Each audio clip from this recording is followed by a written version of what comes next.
मोटू और पतलू फुर्तीले शहर फुर्तीनगर में अपनी मस्ती में रहते थे। एक दिन उन्हें एक छोटे से लड़के ने दिखा जो बहुत ही परेशान और चिंतित दिख रहा था।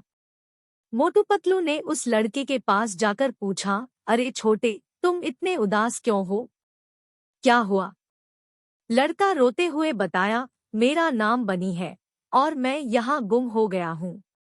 मेरे माता पिता मुझे यहाँ कहीं छोड़कर चले गए हैं और अब मैं अकेला हूँ। मोटू पतलू ने बनी के चेहरे की उदासी को देखकर उसे मदद करने का निर्णय किया। बनी, हम तुम्हारी मदद करेंगे। तुम्हें अपने माता पिता को ढूंढने में हमारी मदद मिलेगी, बोला मोटू और पतलू ने भी हाँ कह दी। बनी ने मोटू पतलू की मदद से अपनी कहानी सुनाई और तब से मोटू पतलू ने उसकी मदद करने का निर्णय किया। वे तीनों मिलकर एक साथ बने हुए एक टीम बन गए और बनी के माता पिता की तलाश में निकल पड़े।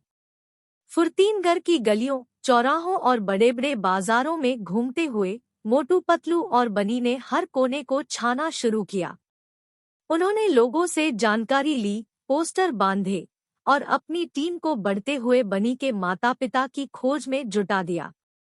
एक दिन उन्हें एक साक्षात्कार के दौरान पता चला कि बनी के माता पिता एक नाटक कंपनी में काम कर रहे थे और वे किसी अन्य शहर में गए हुए थे। मोटू पतलू ने बनी को यह सुनकर बड़ी खुशी हुई और उन्होंने तब तक बनी को अपने साथ रखा जब तक कि उसके माता पिता वापस नहीं आ गए। बनी के माता पिता को धूमधाम से मिलने के बाद वे मोटू पतलू को और उनके नए दोस्त बनी को बहुत धन्यवाद दिया।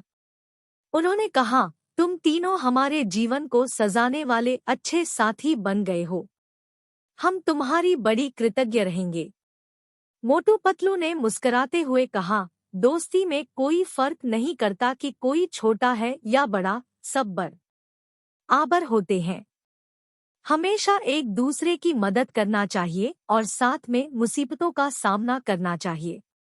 बनी के माता पिता ने उन तीनों को अपने साथ नाटक कंपनी में शामिल होने की प्रस्तावना की और वे मोटू पतलू और बनी ने खुशी खुशी स्वीकार की।